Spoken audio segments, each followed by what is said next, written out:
کمزور ہو گیا. جس دن بابا صاحب کا دیا ہوا ووٹ کمزور پڑ گیا اس دن سب کچھ درہم برہم ہو جائے گا, یہاں کا نظام بکھر جائے گا. اب میں آپ کو بتانا چاہتا ہوں کہ یہ اسکول میں سب سے پہلے مولانا ہارون رحمانی صاحب کو مبارکباد پیش کرنا چاہتا ہوں کہ یہ کھٹا سبھنپور, یہ راج پٹی, یہاں تو دیکھنے میں بہت بڑے بڑے لوگ ہیں جن کے پاس مال و زر کی کوئی کمی نہیں ہے, زمیندار لوگ ہیں, لیکن جب نالج کی بات آتی ہے, جب تعلیم عام کرنے کی بات آتی ہے تو سب کے پاؤں شل ہو جاتے ہیں, سب کے ہاتھ بند ہوتے ہیں. آپ نے ان قسم پرسی میں, آپ نے فائنینشیل کرائسس میں بھی آپ نے جس طرح سے 2 سال سے یہ اسکول کو چلا رکھا ہے, آپ مبارکباد کے لائق ہیں. اور میں امید کرتا ہوں اور میں تمام لوگوں سے امید کرتا ہوں کہ آپ کے اس ہاتھ کو مضبوط کریں گے, کیونکہ آپ یاد رکھیے ایک اسکول صرف ایک اسکول کا مطلب نہیں ہوتا ہے. آپ مان لیجیے آج کی جگہ, آج اس جگہ ایک اسکول کے بجائے ایک عظیم عمارت ہوتی تو کیا آپ لوگ یہاں جمع ہو کر یہ 26 جنوری یا یوم جمہوریہ یا ڈیموکریٹک ریپبلک کو آپ سیلیبریٹ نہیں کر رہے ہوتے. کسی بھی قوم میں کسی بھی جگہ اگر کوئی اسکول ہے اس کو بچانے کی کوشش کیجیے, اس کو مضبوط کرنے کی کوشش کیجیے, کیونکہ یہ نالج کی روح ہے, یہیں سے نالج نکلتا ہے, یہیں سے نالج آپ کو دیا جاتا ہے, آپ کے اندر آپ کے بچوں کے اندر کانفیڈینس آتا ہے. آج میں جو آپ کے سامنے بول رہا ہوں اور میں آپ کو بتا رہا ہوں کہ میں دنیا کے کسی بھی اسٹیج پہ کھڑا ہو کے دنیا کے کسی بھی آدمی کو چیلنج کر سکتا ہوں. کیونکہ میں نالج حاصل کیا ہوں اور میں آج بھی حاصل کر رہا ہوں. ایک اسٹوڈنٹ زندگی میں اسٹوڈنٹ رہتا ہے. اپنے بچوں کو علم کی طرف مائل کیجیے, اپنے آپ کو علم کی طرف مائل کیجیے. سیکھنے کی کوئی عمر نہیں ہوتی ہے, کوئی 60 سال کی عمر میں بھی سیکھ سکتا ہے. اگر آپ کو پڑھنا لکھنا نہیں آتا ہو تو آپ آ کے پوچھ لیجیے, کسی ٹیچر سے چلے جائیے, مل لیجیے, ان کو کچھ پیسے دیجیے, ان سے سیکھنا شروع کیجیے. سیکھیے گا. جب تک یہ معاشرہ نالج بیس نہیں ہوگا ترقی نہیں ہوگی. جب تک نالج کی اہمیت, جب تک علم کی اہمیت آپ کو نہیں پتا چلے گی آپ ترقی نہیں کر سکتے. ہو سکتا ہے کوئی آدمی وقتاً فوقتاً بہت پیسہ کما لیتا ہو سکتا ہے کچھ بیگھہ زمین بھی خرید لیتا ہو, لیکن یاد رکھیے وہ ایک جنریشن میں, وہ 2 جنریشن میں نہ ختم ہو جائے گا. لیکن یہ نالج جب آپ کے گھروں میں گھسے گا تو آپ کے گھروں میں انقلاب لا دے گا.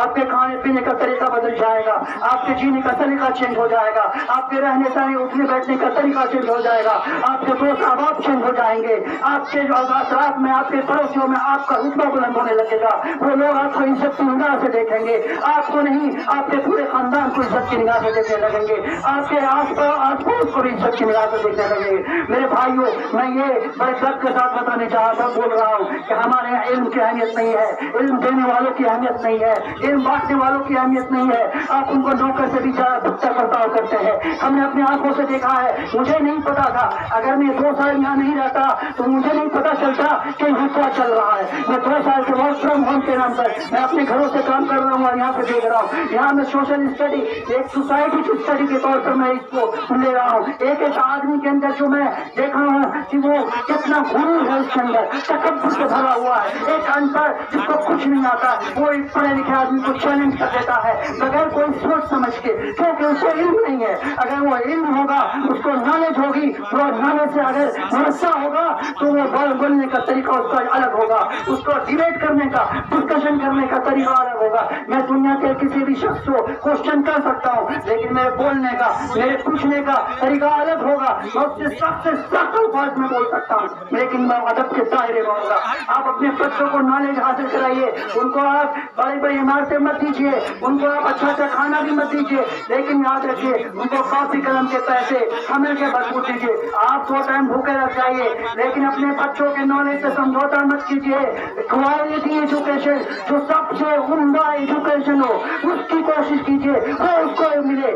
اور اس کے لیے اگر آپ کو اس صلی اللہ علیہ وسلم نے جو 200 سال پہلے کہا تھا, میں صحابہ کو مخاطب ہوتے ہوئے کہ اگر تم کو نالج حاصل کرنے کے لیے چین جانا پڑے تو چین جانے جانا, وہاں کوئی چینی تعلیم نہیں تھی, وہاں ٹیکنالوجی کی تعلیم نہیں تھی, وہاں الگ تعلیم رہا ہوگا. لیکن اس لیے میں کہہ رہا ہوں کہ آپ اپنے بچوں کو وقت کا سب سے ماڈرن ایجوکیشن, اپنے آپ کو صرف ریلیجیس تعلیم تو محفوظ مت کیجیے, صرف مولوی حافظ مت بنائیے, ان کو وقت کا سب سے ماڈرن ایجوکیشن. میں بار بار وہی بول رہا ہوں کہ آنے والا سمے